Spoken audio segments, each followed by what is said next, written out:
Welcome to the Always Better Than Yesterday YouTube channel. I am your host, Ryan Hartley. This channel is for heart-centered leaders just like you. I hope our time spent together helps you leave a heartprint where those around you are left better than yesterday. These interview sessions are sponsored by our great friends at Elevate Online Marketing. On episode 208, I am joined by Travis Steffens. Travis is the CEO of The Breath Source, and he is a conscious capitalist. We talk about his upbringing on the ranch in Colorado. We talk about the companies that he's built and sold, and how he has been restoring America through the vehicle of distressed real estate. His heart for conscious capitalism has seen his company invest in shared living spaces that keeps people in their homes and transforms the lives of homeless people by giving them skills and employment. Along the healing journey, Travis has discovered several healing modalities, including the power of breathwork, frequently doing those breathwork sessions with workers at the start of the day. Travis is joining forces with 18 of the world's leading breath masters to bring the Breath Source to the world. The Breath Source launches on February the 3rd and is the world's first Breathwork Marketplace app. The app has one simple vision: to share the power of breath with the world, one inhale and one exhale at a time, leading the world into conscious capitalism. It's a great conversation. I highly recommend you go and check out the Breath Source app when it releases on the 3rd of February. Be sure to go download it. Be sure to go check it out. You will see some familiar faces, the breathwork legends that are Mike Meyer and David Florence, who have been on this show in the past. And the breathwork channel I personally use in Dan Vadney as well. So some incredible people, 18 of the world's leading breath masters, Travis included. It's the Breath Source app. Be sure to download it and enjoy your breathwork journey, one inhale and exhale at a time. Travis, welcome to the Always Better Than Yesterday podcast. How are you? Very good. Thank you so much. It's such a pleasure to be here, Ryan. It's great. We were connected by our good friend David Florence, and David's been on the show a couple of times, and I know that we're about to have a great conversation if it's a recommendation from our good friend David. Awesome. I agree. I was looking at your bio, and there's something that's really captured my heart, and it's that you were born and raised on a large cattle ranch in a tiny Colorado town. And I guess I'm at that point in my life where the sound of living on a ranch, some land, some animals, nature, I guess that really kind of appeals to me now. I've got to a point in my life where I think less is more. What was it like growing up on a cattle ranch in Colorado? Oh man, telling the story now is nearly like telling a fairy tale. Yeah. So when I tell the story, it's hard to believe that it truly was real, and I'm so blessed. And I believe that when we decide to come to this physical plane, we get to choose our life in some form or fashion. And I'm so grateful that I chose the parents that I chose. And so our cattle ranch was right up against the base of the mountains in a very small town called Monte Vista, Colorado. And so every morning I'd get up and we lived in the same house my entire life. It was 120 years old. It was made out of giant stones that came from a quarry there. And I would get up and we'd hear all the birds and I'd run outside and it'd be that cold, crisp air. We had a creek running right by the house, and I loved to fly fish, and I'd go catch fish every day. And but it wasn't always having fun. We were raised on the ranch and we were homeschooled specifically for slave labor purposes. and our parents worked us all the time. Yeah. So we had to work from the moment we got up. As we were children, they were called chores. And then as we grew older, driving tractors and feeding the cows, and we had 1,200 head of cattle. And so we were one of the largest cattle ranches in Colorado. And so I grew up on a horse. I can still rope off of a horse like there's no tomorrow. And we'd have to go out and doctor the cows. And then every year we'd get all the cows together and we'd take them up into what we called the high country, the high mountains. And we had a cabin up there. And so taking about 600-700 head up to the mountains and moving them on a regular basis and not losing any of them and keeping them all together was truly an operational cattle ranch that you would see in the likes of the movie Yellowstone. Like Yellowstone is exactly how I was raised. Yeah. Oh, mate, even with you describing it, I want to experience that even more. It sounds so powerful. And I think you, by the sounds of that, like character building, what did that, I think it's a lot in our formative years, about our character and our values. How did that shape you as a young adult? Oh, it was so powerful. So first and foremost, I would say that common sense is a fleeting thing nowadays. And we were raised where um, common sense was a must. Yeah. Whether you were in the mountains and you had to have common sense to be able to get your way back to your vehicle or get your way back to the cabin, you had to be able to work through scenarios that nowadays I'm nervous about the children and the people because of the lack of common sense, number one. So it was very a common sense oriented nature. And Mm, then being in nature on a 24/7 basis, connecting to the earth, connecting to Gaia, connecting to your yeah. surroundings. We hunted for a living. Hmm. Hunting's not something that I do anymore. I'm not passionate about it, but it was a culture. Hmm. We would go up and we would get 3 or 4 elk a year, and they would feed our family for the entire year. Wow. And animals were looked at as a resource. Hmm. And learning to connect with animals and knowing what it's like to take a life so that you can understand what life is. A lot of people will say, I'm a peaceful person, but Hmm. yet they don't understand or know whether or not they are capable of not being peaceful, because you need to Mm, know you're capable of sure. the opposite of that which is to Yeah. know what you are. And Mm, so being able to take a life, to be able to understand what it's like to give life, and then to be able to birth a calf out of a mother who's having, we call it calving. So being able to take that baby and take it out of the mother's womb and be able to see life being given, and yet at the same token being taken away on the other hand. mm. The experiences of all of that is, I'm gonna start crying talking about it too much, but the experiences of Yeah, all of yeah, that are so fundamental to who I am today, yeah, and the yeah. ability to handle what I'm capable of handling now. I constantly ask myself, why was I born with that foundation? Mm, And I just look at what I've been able to create today, and I have to give gratitude to the foundation. And that mm, ranch was the foundation. My family was the mm. foundation. That's powerful, and I look forward to getting to the bit where David comes into the story with this wonderful thing that you're creating and building. But one of the things that David said in our introduction that really pricked my ears up was this idea of conscious capitalism. Is two words Mm. I've never heard together, and I'm here for it. I would love to know your journey into this thing called conscious capitalism. So conscious capitalism, actually, if I trace it back, started on the ranch. Hmm. My mother and father are the dream of the divine masculine and divine feminine. Hmm. Whew, I'm gonna you got Oh, you got me emotional I love it. talking about I the love it. ranch now. So I was raised with the ideal mother, the Hmm. ideal father, and the ideal scenario of Hmm. being able to have the balance of the two. Hmm. And my parents were always taking people in and always helping them. Mm, And even though we were a large operational cattle ranch, we weren't raised with money. mhm, I remember only being able to take one piece of bread, and I remember, and I didn't know that we didn't have a lot of money. We mhm, shopped at garage sales for all of our clothing.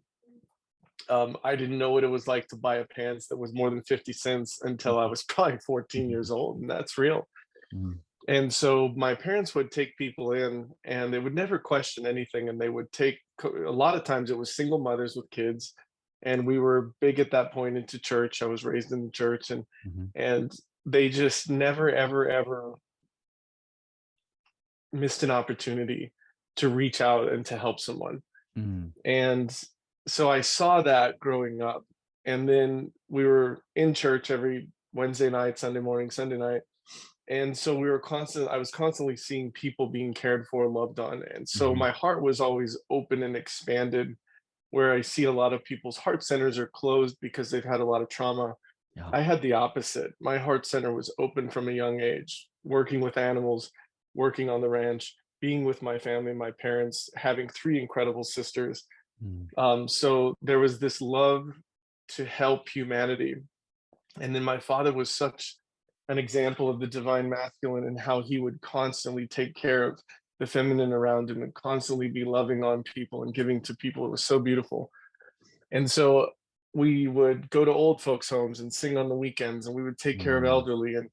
And as I started my own business at 18, um, giving was always on my heart. So I'd go trim trees for people. My first company was a tree trimming company. mhm, And I would do things for people that couldn't afford it because I loved it. And I mm, always believed that in the giving, there was a tenfold return. mm, And I don't believe that you should give with an expectation of return because expectation leads to suffering. But mm, there was always a knowing that there was a karmic field and that would return in some form or fashion. And so as I started growing and getting older, 26, sold that first company, started the real estate investment company. mhm, I moved from the small town and I went to the big city, and it was this giant culture shock. And when I got to the big city and I started getting into these big properties, I started to see the lives that these children were living. And yet I had the opposite example. So I mhm, had the mhm. example of this blissful childhood, and I'm walking into an apartment building that I just bought, and I'm seeing children in the unit with mushrooms growing out of the baseboard, 6 inches tall. And they Wow. just stop cutting them because they grow so fast. Mm, And for mushrooms to be in the baseboard, there has to be feces in the baseboard because it has to have fertilizer. wow. And so you've got children living in a scenario so opposite of mine that was hard to comprehend. And I Mm, thought, it's not my job to save everyone, but it is my job for everyone who comes into my ether to be able to reflect the light that I had as a child into their life, to hopefully give them an understanding that there is a different way. And so conscious capitalism started when I started to realize that if you do business a certain way, everyone that's involved can win, mm. whether involuntary or voluntary. Hey, my friends, thank you for being with us so far. I hope you're enjoying the interview. I just wanted to take a quick moment to let you know about our signature heartprint coaching. Our heartprint coaching is for you if you're ready to go all in on becoming a heart-centered leader, ready to go all in on doing more of what you love, ready to see what you are capable of with support, guidance, and accountability. You're ready to go on a rapid, transformational journey that will change your life and others in as little as 3 months. Are you ready to show up with courage and share your gift with the world? Ready to start making an income and more impact by doing what you love? Ready to start leaving your legacy where those around you are left better than yesterday? In our Heartprint signature coaching, in our time together, I'll help you lead from your heart set. I'll help you develop other people and your team. I'll help you bring your heart work to the world. I'll help you start leaving a legacy and capturing examples of your impact. I will help you be someone you love, to do more of what you love, and to serve people that you love. It's an amazing opportunity for someone who's ready to go all in and be a heart-centered leader. I'll throw in loads of other bonuses, including your life languages profile, access to our Master Heart and Mind membership, and even some Always Better Than Yesterday merchandise. Head to abty.co.uk/coaching to find out more, and I look forward to connecting with you very soon. That's abty.co.uk. Yeah, I'd love to get into some of the elements of what that means and how you've made decisions and the types of things that you've done with conscious capitalism. But I just want to touch on the fatherhood element of it. Just I wasn't planning on going here, but because you just described your father in such a beautiful way with the divine masculine, I don't think people in the general world have an appreciation between the differences between divine masculine and the toxic masculine. I think it's all getting lumped into one and misunderstood. And I guess to set the context, I imagine in these environments in the inner city, you've seen many broken families, absent fathers, or even toxic, weak fathers. What has those two polar experiences shaped your understanding around what it means to be a father? Mm. Such a beautiful question. I believe that sacred masculinity, divine masculinity, has to have the balance of the feminine. Hmm. And so when we have traumatic events as children and we become fathers and we don't step into a state of awareness, because the beginning of consciousness is awareness. Hmm. And if we don't step into a state of awareness by dealing with those challenges and those traumas, that toxicity that is still with us from the trauma of our childhood, most likely passed down to us from our father, then gets amplified and becomes toxic to the children of that man because the awareness has not been there to deal with the previous trauma. Mm. And with my father, he's a very, very aware individual. And he has the most beautiful ego, because ego has to be there, right, to be in this physical world. His ego is so beautiful, but it's not wrapped around his physical appearance. It's not wrapped around the things he has. It's wrapped around the congruency of the man that he says he is. Mm. Mhm. And so my grandfather was not such a beautiful man, Mhm. very hard, very um, old school, Mhm. uh, the kind of guy that just everything was negative with. And so for my father to step out of that toxicity and decide that he was going to be a man that was a balance of the divine masculine, divine feminine, and show that to us, it was beautiful. But Mm. I think a lot of today's toxicity in the male environment is a lack of understanding what the balance is. Yeah. And that starts with the home. If you don't have a mother who stepped into her divine feminine, you don't have a father who stepped into his divine masculine, and they don't meet in the middle, there's going to be a clash of the titans, and there's always going to be a power struggle, and the children are going to take in that vibration. They're going to take Mm. in Mm. all of that power struggle, and then the toxicity will continue for generations and generations. Mm. That's powerful. I was watching something earlier by Jordan Peterson that says actually the opposite thing happens when you try and create a ubiquitous society where all things are equal. He says that something quite paradoxical happens, which is actually our differences magnify.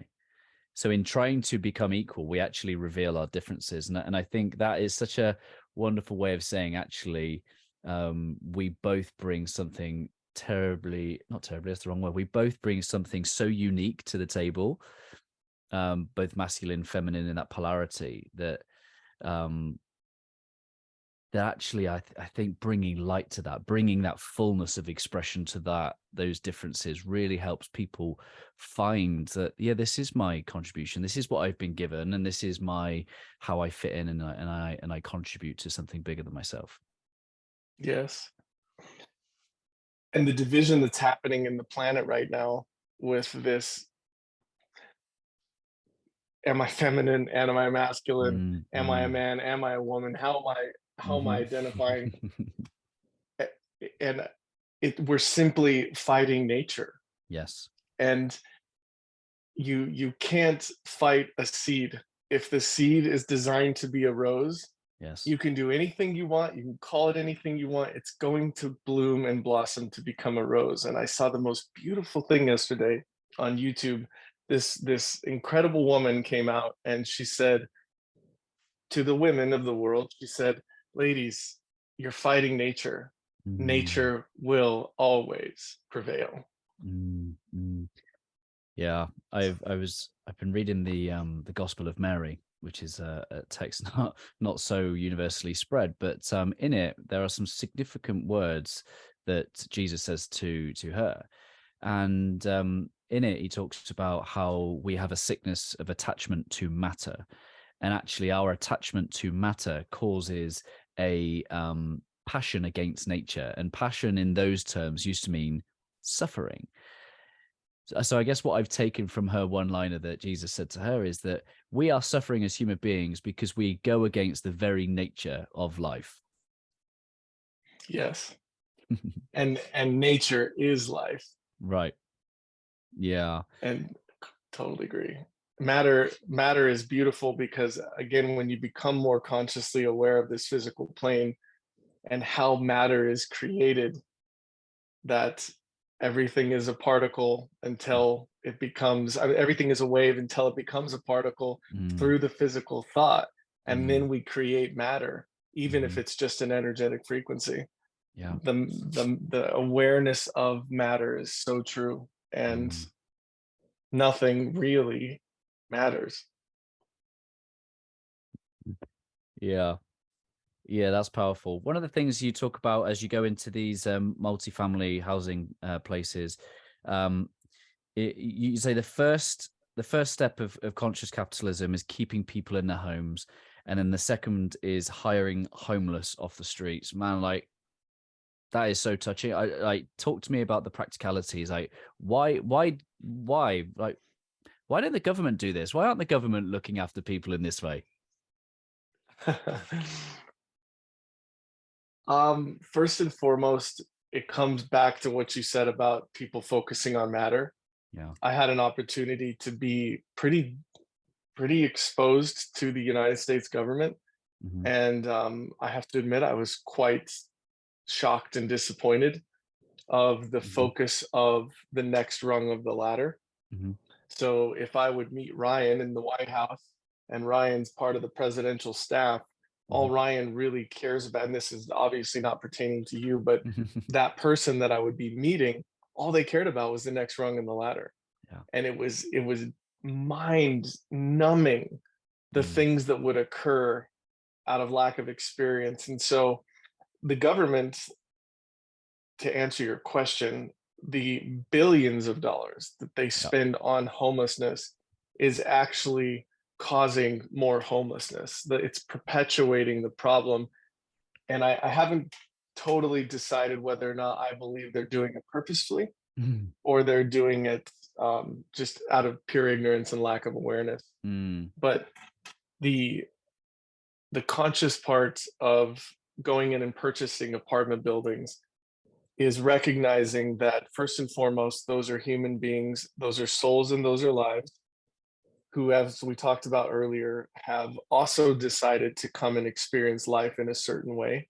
Yeah. And I believe that the more challenging the life is that you decide to jump into as a quote unquote young soul, the Hmm. more the growth occurs in that lifetime, whether it's short or it's long, Hmm. more growth, because experience equals growth spiritually, mentally, and physically. Hmm. It doesn't matter what somebody's perception might go, well, that's not the right growth. I don't think that's for us to decide. Yeah. And so I would walk into these units, I would see these individuals, and a lot of people in my business on the crony capitalist side, they'll buy an apartment building with this grandiose vision of coming in, renovating everything, making it look really sexy, pushing everyone out, and doing what's called gentrifying the area. And while I understand that evolution has to happen in a form or fashion where things evolve and old comes down and new is Hmm. erected, it needs to be done in a conscious fashion, understanding how you're affecting or infecting the people in that Mm. area. Mm. Mm. And so when we came in and saw all these individuals, I knew, because of the way I was raised, that they just needed to see one paradigm different. They're in Mm. this reality. All we need to do is shift the lane and they can see something different and believe in something different. And it doesn't mean they're going to take off with that lane. It just Mhm. means that they now have a larger peephole to look through. And so Mm. we started our first nonprofit for that reason. And the design behind the nonprofit was not to give something away, because giving things away is killing our world. Mm. Something for free is never beneficial. Mm. There is an ebb and a flow of nature that says, I give you something and I get something in return that is equal or lesser value, but there Mm. is an exchange of energy. The flower and the bee. Yes, exactly. Perfect example. And so when I came into these properties, we purchased them for a very good price because they were in such a bad shape. And then we would renovate them. And so I would have to design a plan to move these people around, we would literally come in with boxes because these are single mothers who have nothing. I've walked into thousands of units where the children are sitting on milk carts watching an old TV, that the what we used to call the boob tube, where the big giant TVs, right? They'd watch these old TVs. The mother would actually be at work. I walked in on tons of kids where 4-year-olds are watching 2-year-olds, and they're just left at home alone. No food, no nothing, and there's no furniture in the house. And the mother has to work 2 jobs to be able to pay rent and have enough food, and she can't afford daycare because daycare is so bloody expensive. And so what we did was we realized that if we were to displace these people, it would create more homelessness. And so we built a program to move these individuals around. And the nonprofit was built to take this individual, and we take Mary, for example, and we start building a budget for her because they've never been taught how to budget money. They don't understand that money is a tool, and it's not something that's just built for survival. And so we started building a budget, and they started to understand that maybe I can or can't do these certain things. And so you would see things in their life change. The wild, crazy hair would all of a sudden have to become natural hair because they couldn't afford the $300 a month to be able to go get their hair done. And you'd see their behaviors change. And once the behaviors change, then because beliefs and values equal your behaviors. So once the behaviors would change, the reverse psychology would change the beliefs and values. And then they would take their financial acuity back. They would be able to afford a greater rent, because here in America, we have this stupid thing called fair housing, where I can't help somebody unless I help them all. Right. So with the nonprofit, we were able to help people in the manner of pick and choose. And so we started to build financial acuity and started to be able to help individuals in these units. And then where the homelessness came in is necessity is the mother of all invention. And as we moved into these rougher areas, the company that I had built was fully vertically integrated. So we had an umbrella that would purchase the property, a property management company that would manage it, a nonprofit that would help keep people in their homes, and then we had a construction company. And we struggled like no tomorrow keeping these individuals in the company. We would hire people and they'd blow out within a few days because they didn't want to work in these rough neighborhoods and in these rough units. That's how bad they were. And so there was a bridge out underneath one of the properties that we now tagged as Joey's Bridge, and there's media on it and all kinds of stuff. But we went out underneath there and we found this gentleman holding a sign, and he had 2 kids with him. And he'd been in and out of prison, I want to say 5 or 6 times. And he decided this was the last time. He was never going back. He would rather die than go back, as was what his words were.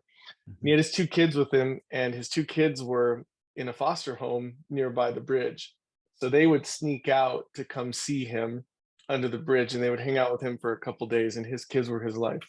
A couple hours, I'm sorry, before they went back. So we went out, interviewed him, made sure he was lucid, brought him in, and he honestly thought that we were going to harvest his organs, was his words. He's like, these guys are going to kill me and sell my organs on the black market. And when that didn't happen, we actually brought him in, onboarded him as an employee, got his first health insurance he's ever had, eye, medical, dental, took him in, showed him his unit that he could live in. We had furnished his unit with the basics. And then we took him down and we bought all the tools he needed for his trade. And he was building air conditioner boxes, so he needed all the stuff to be a craftsman. And then we showed him how to use a table saw and showed him how to cut all the boxes. And he excelled so rapidly that it was so beautiful. His skin color started to change and everything started to change. And so I have to reverse a little bit here. I love biology, and I love mixing biology with spirituality. So my hero is Dr. Joe Dispenza, and Dr. Bruce Lipton, and He was on my Greg podcast Braden. yesterday. Oh, no way. Yeah, Bruce Lipton, episode 206. Yep. Oh, so beautiful. I am so passionate about his work. So I've studied it to the nth degree. I've never met the man, but I would love to geek out with him for hours. So cells take on the environment that they're in. And so cells will move towards immortality or mortality based on where they're at. Mhm. But as Dr. Bruce Lipton has said, when you take a petri dish of healthy cells and you put unhealthy cells by them, the unhealthy cells will move over to those healthy cells to take on the vibration of those healthy cells. Mhm. And so by Mhm. us removing them from the environment that tells them they're homeless, putting them in a new environment that when they open these receptors called eyes, they take in a new frequency that says something has changed, Mhm. the cells can start changing. So 694,000 cells a minute reproducing. It has to hit a 51% tipping point is what we found. And then there's the downhill slide where everything starts to manifest a new world, a new life. And as Dr. Joe Dispenza teaches, falling in love with the future self. Mm. And so we started to see this algorithm working. So I started building a software to manage the construction process of being able to take homeless off the street. So we built a whole company called R Technologies, Mhm. built a full stack of developers, and we started building this construction ERP system. And I built the algorithms into it that were Dr. Joe Dispenza and Dr. Bruce Lipton's algorithms of healing, because every single one of these individuals was programmed to self-destruct. And so no matter how good something got, there was a self-destruct scenario around every corner. And we had to anticipate that. And we had to be able to take out that self-destruct mechanism before they got to it. And so we created a process where these guys would accidentally succeed all the time. Mm. And so we identified that the number one human need is significance. If you can't feel a sense of significance, nothing else matters. Mhm. You can't accept love if you can't feel significance. You can't give love if you can't feel significance. So significance comes by understanding that you are of value Mm. to the world around you. Mhm. And so we built all kinds of dopaminergic sensing into the software so that these guys could see, oh wow, I just succeeded. Oh wow, I just succeeded. Oh wow, I just succeeded. Oh wow, I just succeeded. And Mm. over the course of time, through those successes, they would start to heal. Mm. And so we had about an 80% success rate of people coming off the street and healing. They were making between $160 and $240 a day. They were learning a specific trade and a craft for a specific amount of time. And we broke these trades down to very small bite-sized pieces because we realized that that mind in that fragile state, it couldn't have questions. So every time you put down a tool and you pick up a new tool, there's 26 minutes of residue, mental residue, it's called. Mhm. So I had to keep them focused. They couldn't put down tools. They had to use just the one tool, and we had to break everything down to very small bite-sized pieces and very Mm. small wins that add up to big wins. So it's Comes so comes back to what you beautiful. said earlier about your dad is so in alignment with who he believes himself to be. Yes. Yeah, it's keeping that Yes. focus, isn't it? This is who I am, or this is who I'm becoming, and everything else is a reinforcement of that, whether that be positive or negative, depending on the environment we face. Absolutely. The congruency Mm. sets in. And then because of that, then the significance starts to set in and they start to become a family. So we hired hundreds of them across the country and had a great success. COVID really smashed us. Mm. And as I put in the bio, COVID was um, one of the great lessons that I had to learn. And so, but one of the greatest joys of my life was working with the homeless individuals, and I worked with them, hundreds of them one on one. And that's where the new Breathwork app was born. That's how I met David Florence.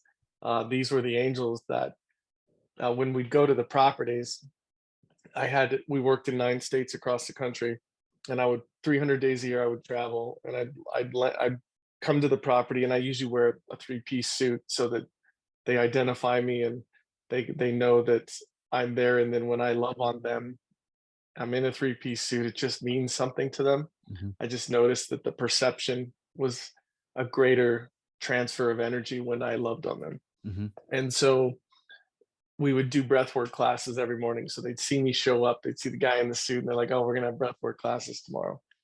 So Mhm. I'd get everybody in the room and we'd lay everyone out, and there'd be 40 or 50 people. And we'd start breathing our asses off, and they'd get high on their own supply.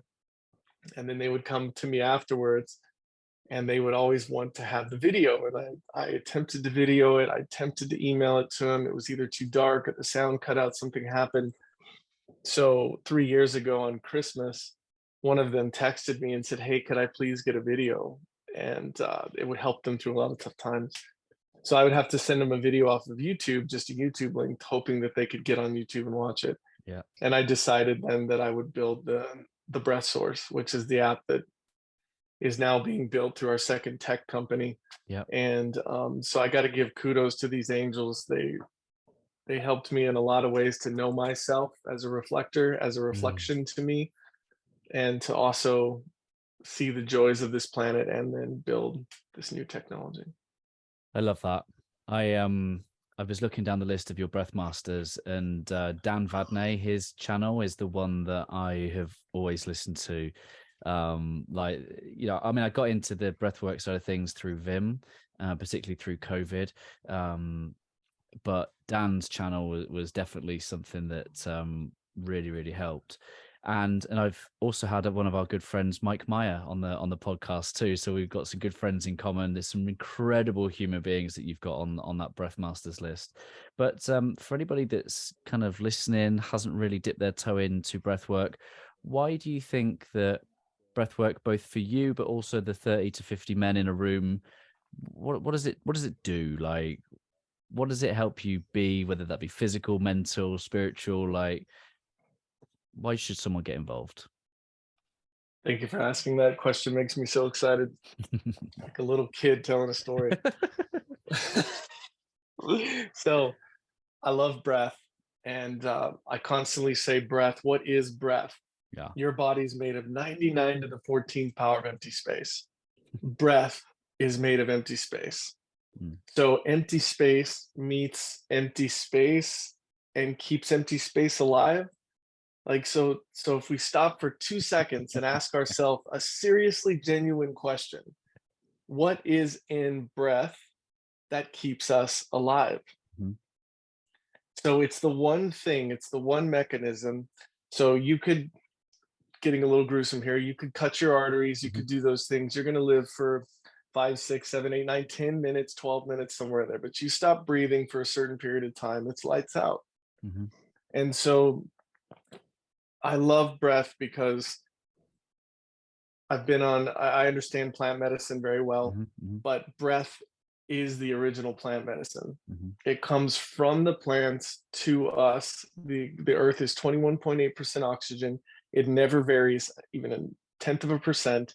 That's how perfectly structured source is. And when we breathe in, hopefully through our nose, when we breathe in through our nose and that oxygen comes in through the airways and it comes into the alveoli of the chest, of the lungs, the red blood cell comes in and it grabs 270 million little hemoglobin, reach out and pull over 1 billion little oxygen molecule passengers into this red blood cell. And they take those little billion little supercharged oxygen molecules, marry them in the mitochondria with glucose. This explosion of prime source energy happens. And that prime source energy in that supercharged cell that's wrapped in salt water, that's its own little ecosystem of a design like a human being. And this is why I just love Dr. Bruce Lipton. Takes all that energy and has to find this little carbon dioxide molecule. And I had this download actually in the shower a couple years ago. That's where I get all my downloads. It transfers all that energy up into the tissues, and the tissues, every time we move, make this incredible chemical that I believe is the most important molecule known to man and the planet, which is carbon dioxide, because without carbon dioxide, man nor the planet is going to live. So it makes this carbon dioxide molecule, and that red blood cell has to find that carbon dioxide molecule, and they have to talk, and they have to agree to swap out.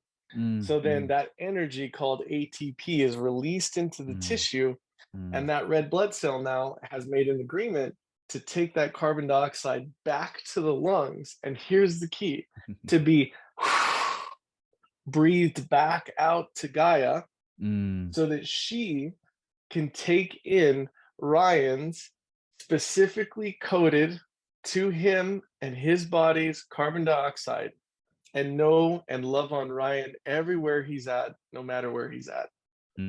Gaia knows where you're moving 24 hours a day, 7 days a week, because you are breathing out your carbon dioxide and she's breathing it in. And I had that download of our carbon dioxide is coded to each one of us very specifically. And it's so beautiful to know that we are dancing with the planet all day, every day. So that's first awareness. We're taking in plant medicine, we're giving back life to the planet. So that's the first dance, first stage. Then the second stage of that is realizing that breath is God. It is Soma. It is the elixir of life. So what is an elixir? An elixir is something that has specific utility to be able to take you into an altered state. And so there's a story about Soma, and there's a story about the gods running out of the elixir. And when they ran out of the elixir that they would get into an altered state on, they had to figure out something else to be able to get into an altered state on. And they found breath. And when they found breath, they coined it Soma. And they realized that they could get into this altered state through breath. And so when we go through certain breathing modalities, and you mentioned Dan Badney, he was my catalyst into the breathwork world as well. And when you go into a DMT alkaline breathing, and you put the body through these intense hyperventilation scenarios, it raises the alkalinity and the pH of the body 60 to 70 basis points in a very short period of time. And doing that puts enough stress on the body that it activates your endocrine system, activates the nervous system, puts you in a very heightened sympathetic mode, and also through certain modalities can release, and we're still working on the science of this, but very small amounts of dimethyltryptamine, which are held in the pineal gland and held in the base of the lungs. We still are working on the base of the lungs one, and even some tiny little bit I think is found in the liver. But that God molecule is the molecule that separates the soul from the body upon a traumatic event. And it's also the molecule that flows through children from the ages of 1 to 7, heightened from the ages of 1 to 3. And so here's this precious molecule in our body, also known as the crown, the Christ consciousness, the third eye, all of that coming together into this one precious little gland called the pineal gland, however you want to say it. And breath is an opportunistic way to tap into that and tap into the endocrine system and come to an altered state spiritually where you can know thyself in a new level, release trauma at a new level, reprogram the nervous system at a new level, create carbon dioxide tolerance at a new level. And in my opinion, I think there's chance to live forever from it. I believe that our bodies are meant to live forever. I believe that we're designed to live forever. And I believe that breath is an opportunity to tap into that level of abundance. I definitely don't do it enough. Even just hearing you speak, like I used to go to a gym where we would do it, 5 a.m. every morning. We'd all get together. It'll be dark. We'd all get the mats out, do our alkaline breathing, and then we'd go into a workout. And I've changed gyms recently, and it's just made me realize how much I miss that experience. Well, that's the cool thing about breath, is it's always right here. Right. Yeah. And I mean, we could stop and do a 10-second reset and you're going to feel it because of the effect that it has on the body. And, there's a utility with breath that Oxygen Advantage and Patrick McCowan is such an angel to this world of what he's brought to this planet. But breathing in through the nose and mixing with your nasal oxide and the benefits to the body, the mind, and the spirit of that alignment is just incredible. But there's also this spiritual side of it through holotropic breathing, psychedelic breathing, DMT alkaline breathing, Mm. where I've had the opportunity to go on every plant medicine journey that is available, and every frog medicine, all of them, and yet breath is capable, if not more capable, of every single one of those. And what's cool, what's the greatest difference in my opinion between a plant medicine journey and a breath journey is in the breath journey, you're tapping into your own Mm. chemical Mm. that's coded to you, your dimethyltryptamine that is coded to separating your soul from your body. That's to tune into source, opposed to a plant, which is still very valuable and very viable. But I think there's a drastic difference there, in my opinion. Yeah. Tell us about the app and when's it set for release, and yeah, why someone should go and so what's the method? People go and download it from the App Store, and what will be on there? Yeah, so the app, it's called The Breath Source, and we're starting launch with 18 of the world's largest breath masters. Mm. So blessed to have this beautiful co-creative platform, um, and it's an extension of conscious capitalism, because we were so blessed to be able to make contact with like Mike Mayer, David Florence, Dan Badney, all of these guys, and the world's greatest guys said, you know what? It is time to come together. It is Mm. time to unite. It's time to unify, and it's time to take breath to the world as a collective whole. And I'm so proud of them, and I'm so passionate for that with them, and the conscious capitalist piece of that. And so it's a content creator owned platform. So all the breath masters all own a part of the platform. So it's 100% owned by breath masters. And the app will be out on February 3rd, which is now National Breathing or World Breathing Day. Mm-hmm. Mm-hmm. And they'll be able to download it in the App Store and the Google Play Store. So it'll be out for iPhone and Android.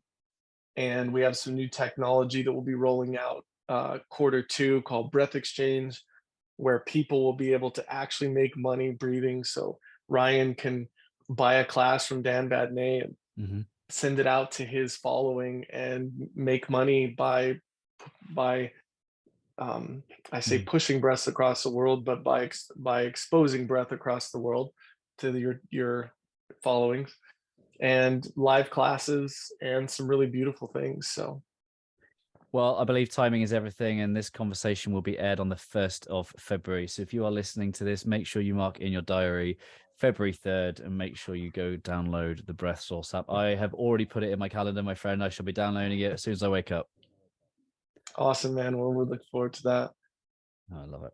I absolutely love it. I have a word here at Always Better Than Yesterday, and it is a word that kind of comes from my policing background. We used to teach all the detectives the Locard's exchange principle, and it's this idea that every contact leaves a trace.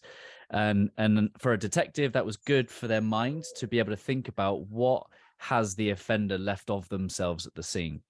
But I think when it comes to heart-centered leadership, I think we leave an impact, we leave a mark, we leave a 1 degree of possibility, and that for me is what I call heartprint. It's the possibilities that we create, it's the legacy we leave, it's the impact that we leave behind. With the incredible things that you have done in your career, whether it be through conscious capitalism, whether it be through the work that's yet to come into the world, what do you think your heartprint will be? That's a beautiful question and beautiful way of saying that, Ryan. I hope that my heartprint lives long after I've left this physical plane. And I hope that it's a shining light of the balance of the divine masculine and the divine feminine, and how that can radiate out into the world to raise collective consciousness. Mm. And my goal on my heartprint here would be to leave the planet much better than it was when I came.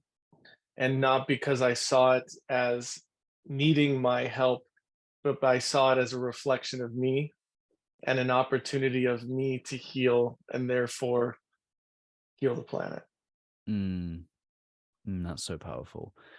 I remember listening to Sadhguru in his book Karma. He talked about how the balance of masculine and feminine, when brought together, creation, the thing that 1 + 1 = 3, that there's something new in the world, that is anything that is created in the world is always a balance of masculine and feminine. Anything that is created that is sustainable or lasts Mm. is the balance of the masculine and feminine. I would agree with that. Yeah, I remember hearing, I was in preparing for this, I heard you get interviewed, and one of the things that isn't always done in the industry, the real estate, is about sustainability and longevity. And I guess that's kind of always better than yesterday kind of mentality and Hmm. desire, is to leave people better, not because we're present, but because we're absent. Sure. Yeah, and one of the things about people and understanding how to work with, and was one of the gifts of my marriage. I was married for 13 years, and one of the greatest gifts she gave me was understanding that you can't just tell somebody to get over it. Hmm. I was raised in this beautiful household where weren't traumatically charged, and when we were told to get over it, we just got over it. Mm, And she was raised in the opposite of that. And so understanding that when we work with people, there's a process. And the first thing we have to make sure we do is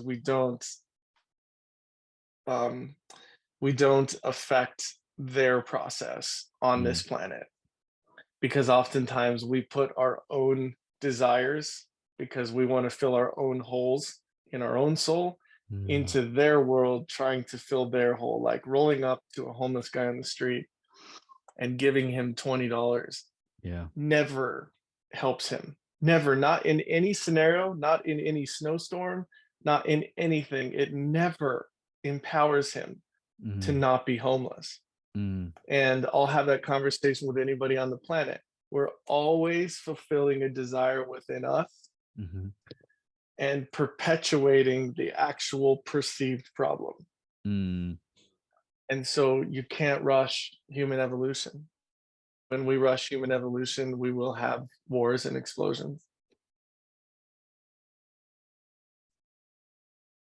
Why do you think people rush it? Is it a discomfort? Is it a discomfort within them that's manifest in their actions, their desires? Like, what do you think's causing that speed? I would say one word: attachment. Right. Attachment to our expectations of what we think things should be. Yeah. Do you think that's driven by capitalism? I think it's driven by ego. Ego. Pain is inevitable, Yeah. but suffering is a Yeah. choice, Choice. and suffering can only come through attachment to an outcome. Yeah. And Yeah. so Good. we think that there shouldn't be any homelessness, but how Mm, can we know what a home is if we don't have homelessness? We think there should be no killing, but how can we know that we're not a killer if there's no killing? There can be no hero if there's no villain. In the absence of that which is not, that which is not. So beautifully said in Conversations with God by Neil Donald Walsh. It has to be there. And we fight ourselves by fighting the opposite. yeah. These were conversations I could never get engaged in a couple of years ago because I didn't have the conscious hardware to have a clue what you were saying. But I think it's in this polarity. It's in this, life is polarity, and being able to navigate the gray between the two. It's not simplistically one thing. And one of my favorite books at the moment is Power versus Force by Mm, David Hawkins. great. Yeah. I come from a police force background, and I said to someone the other day that the presence of the police force, by its very nature, creates a crime presence. And someone said, well, naive. Well, you can't be so naive to just get rid of the police force altogether. And I was like, well, that's because you look at the rest of the way that we've built our society, and when we had communities of up to 200 people, it was a lot easier to self-police, right? Because your survival and your acceptance within that tribe would have been predicated on your getting along with everybody. Because the risk to you, there was no need for a police force. Yeah, one of the gifts that I had in my world was because we were buying these properties in the rough areas, we had a lot of crime. So we'd buy Yeah. a property that had 1,200 police calls in a year. Yeah. And so that's 100 police calls a month. Mm. And so I had to build a private security company. And part of the balance of the divine masculine, divine feminine was I was raised with a father who was very, very protective, especially of the feminine. And so we were raised armed all the time, very tactically trained. My dad has a survivalist mentality and background, and Mm-hmm. so we were raised in that. And so my little sister, who's my BFF, ride or die, um, we started a security company, and it was a high threat security company. And we looked straight out of Afghanistan, ARs on our chest, sidearms, full bulletproof gear, and we would do surveillance on our properties. And the police wouldn't help us. They literally said, if we come to your property, we're going to get shot at, so we don't respond to calls. And I know they're supposed to, Right. have to do that, but they literally said, we'll just do a drive-by, shine our lights, and we're not coming in. Yeah. Fend for And yourself. so, yeah, and so we would come in and we would do our own surveillance. We'd tag the unit. We'd set up, we'd call it a smash. We'd set up a smash, and we'd have 5 of us. And because I owned the property, I had full jurisdiction to protect the residents and the property at all costs. I didn't need a warrant to go in a unit or anything. Mm. And so we would go into these units, and as a conscious person and as a loving person, I will forwardly admit that I've had my rifle barrel shoved into the cheek of many, many people, pressing them against the floor to protect individuals in that building because of the intentions of that individual. And some people Mm-hmm. would say, well, that's not consciousness. Mm-hmm. But that comes back to, I know I'm capable of great peace because I know I'm capable of great violence. Yeah. Isn't it the phrase, if it's better to be a warrior in a garden than a gardener in a warrior in a war? Exactly. Yeah. Exactly. And this comes back to what you originally said. The more I engaged in fighting what I was actually against. So I'll say that I was against these individuals in our properties. They would hurt the value of the property. They would hurt the individuals. They would hurt the people. We had people who were afraid to take the trash out. And this was right after we purchased the Mm-hmm. properties. And they were big, like 800 units, 40 acres, big properties. We would stop sex trafficking and a lot of drug traffic, but we've had threats from every gang in the country, all that stuff. And what I realized is that I actually started to become that which I was fighting. And this comes back to the original quote that you brought up. It's another gift of experience that I've had in my life where when I'm fully strapped up and I'm ready to go to battle, even with the level of consciousness that I Mm. currently am at, I still change in that dopamine ergic sense. The chemicals still flow. I still get addicted to them, and I actually found myself becoming the person that I was fighting. Yeah, my wife's writing a song at the moment. She's a musician, she's a singer, and we have a Christian faith, and she's writing lyrics where she's pretty much like screaming the chorus, which is I know I have to die tonight. And it's that dying of self, dying to self so that I can live forever, so I can transcend myself. That's so beautiful. Mm. And the only way you can die to self is to know thyself. Right. And you see And you that find in that in the everything. void. You find that in the breath. Like, is that how are there a number of ways that you engage with that, or is breath the primary way that you start to get to know thyself? Because I'm not sure people understand it. Many people I talk to, they're like, it's breathing, mate. Like, what are you chatting about? So that's another great question, man. Great questions, Ryan. Um, I think the greatest way to get to know thyself is through experience. Yeah. Knowledge is a book on a bookshelf. Wisdom is the ability to use knowledge, but Yeah. there's a perfect gap between the two, and there has to be a bridge built because if without the two combined, they're worthless. Mm. And so we got all these people out there in the world that are talking about all their knowledge and all the books and all the colleges they graduated from, and I give two craps. Mm. If you don't have experience, I don't even want to talk to you.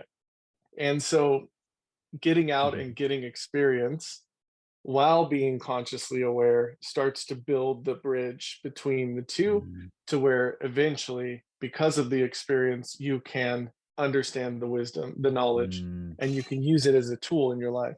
yeah. And so breath work is a beautiful way to tap into the nervous system on a really, Mm, really deep level. mm, And I went really deep, and I really like to geek out on the science of exhale holds. And so yep. I was able to get my exhale hold up to 6.5 minutes. Ooh. And in that process, Mm, I had to dive into my physical self mm, on a level where I had to experience tremendous pain, wow. tremendous fear, tremendous potential Mhm. of everything imaginable. And a physician or a Western medical doctor would say that 6.5 minutes is going to cause brain damage, and it's going to cause all kinds of things. I was able to get Mm, my heart rate down to just right mm, at 20 beats a minute. wow. And all of those things are medically impossible. But yet, again, it comes back to we're made of 99 to the 14th power of empty space. Air is made of empty space. Mm, There is nothing that is impossible as long as we understand who we are and the yeah. divinity that we're built within, and that this is a computer that can be reprogrammed. And Mm, breath is a phenomenal way, if you are serious enough about mm, the change, to dive into the nervous system at the cellular level and go deep into what is possible as a human being.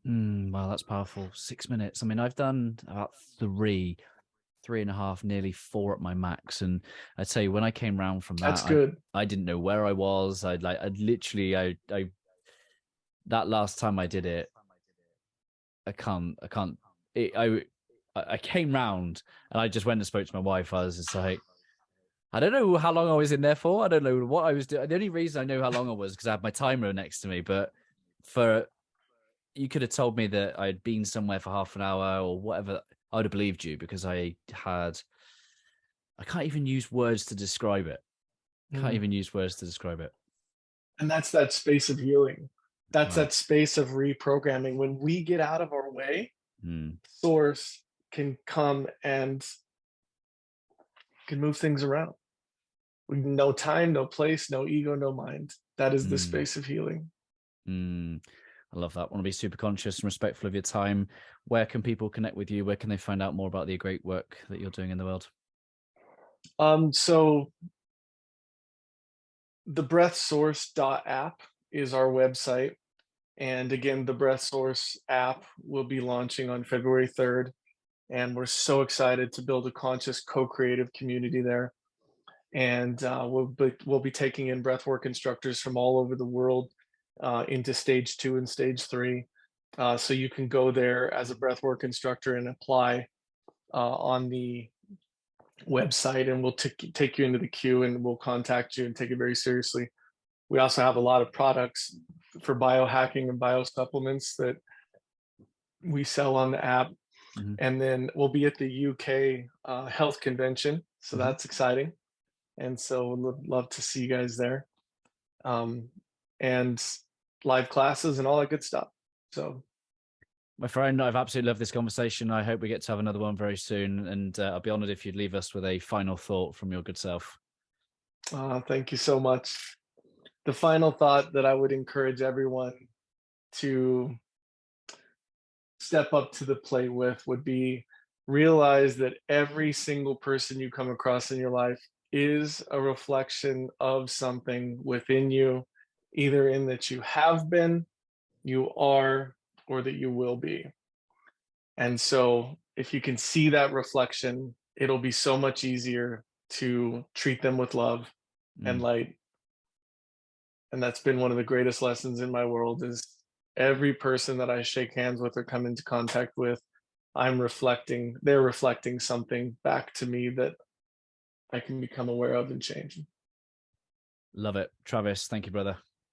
Thank you guys. All the love and light. Thank you for making it to the end of the interview here on YouTube. I hope that our time spent together has left you a little bit better than before you push play. Before you go anywhere, please leave a comment down below, some of your key reflections, your key takeaways. I love hearing from you and what this conversation has inspired in you. Let me know what you're going to do as a result of this conversation. I will be back next Wednesday where I will share another inspiring guest. To make sure that you don't miss that, please do subscribe, hit the bell, and you will be notified as soon as it goes live.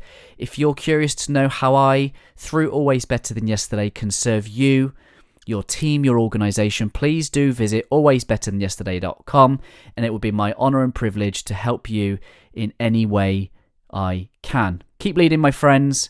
I've been Ryan Hartley, host of the Always Better Than Yesterday podcast here on YouTube. Always love.